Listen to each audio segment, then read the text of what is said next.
চারপাশে এত সবুজ সতেজ কুমড়ো ডগাগুলো আছে, দেখে আর নিজেকে আটকাতে পারলাম না। তাই ভাবলাম আজকে সর্ষে দিয়ে এই কুমড়ো ডগাগুলো চচ্চড়ি করি। তার জন্য আমি মাঠে গিয়ে প্রথমে কুমড়ো ডগাগুলো তুলে নিয়ে আসলাম। এই কুমড়ো ডগাগুলোতে কিন্তু কোনো রকমের কীটনাশক ব্যবহার করা হয়নি, একদম অর্গানিক পদ্ধতিতে কিন্তু কুমড়ো ডগাগুলো করা হয়েছে। আমি এখানে 4টে ডগা তুলে নিয়েছি। চলুন এবার এগুলোকে কেটে ধুয়ে একদম পরিষ্কার করে নেওয়া যাক। নিজের হাতে গাছের থেকে সবজি নিয়ে আসার পর সেটা রান্না করতে কিন্তু ভীষণই ভালো লাগে। ডগাগুলোকে একদম ছোট ছোট করে টুকরো করে নিয়েছি, আর পাতাগুলো একদম কুচো কুচো করে কেটে নিয়েছি। আর এগুলোকে আমি একদম ধুয়েও পরিষ্কার করে নিয়েছি। 4টে ডগা দিয়ে দেখুন কতটা সবজি হয়েছে, পুরো এক ঝুড়ি। এবার এটাকে চট করে রান্না করে নেওয়া যাক।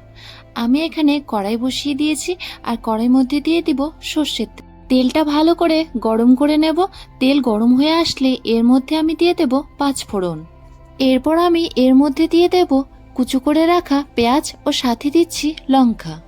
লঙ্কা পেঁয়াজগুলোকে ভালো করে ভেজে নেব, সাথে আমি লবণ হলুদটাও দিয়ে দিচ্ছি। এরপর পেঁয়াজ লঙ্কাগুলোকে ভালো করে ভেজে নেব। পেঁয়াজ লঙ্কাগুলো ভালো করে ভাজা ভাজা হয়ে আসলে এর মধ্যে আমি কেটে রাখা কুমড়ো ডগাগুলোকে দিয়ে দেব। পেঁয়াজ লঙ্কাগুলো ভালো করে ভাজা হয়ে গেছে, এবার কুমড়ো ডগাটাকে দিয়ে দিচ্ছি।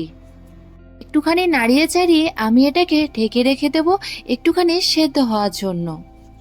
ছোটবেলায় মনে হতো এসব কি সবজি, খেতে একদমই ভালো লাগতো না, কিন্তু বড় হয়ে বুঝলাম এগুলোর মতো সবজি হয় না।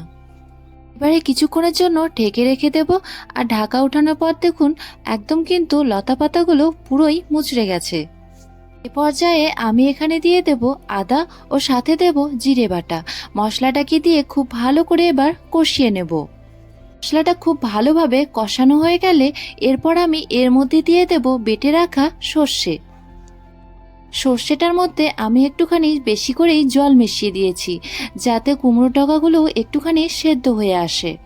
এরপর জলটা শুকিয়ে আসা পর্যন্ত অপেক্ষা করতে হবে, আর সর্ষেগুলো একদম কুমড়ো ডগাগুলোর গায়ে গায়ে লেগে যাবে, তাহলে এটা রেডি হয়ে যাবে। আপনারা হয়তো দেখে বুঝতে পারছেন সর্ষের জলটা কিন্তু পুরোপুরিভাবেই শুকিয়ে এসছে, আর কুমড়ো ডগাগুলোর গায়ে গায়ে লেগে গেছে। এবার এটাকে আমি তুলে নিচ্ছি। আজকের এই রেসিপিটি আপনাদের ভালো লেগে থাকলে বাড়িতে অবশ্যই ট্রাই করবেন। দেখা হচ্ছে নেক্সট একটি ভিডিওতে।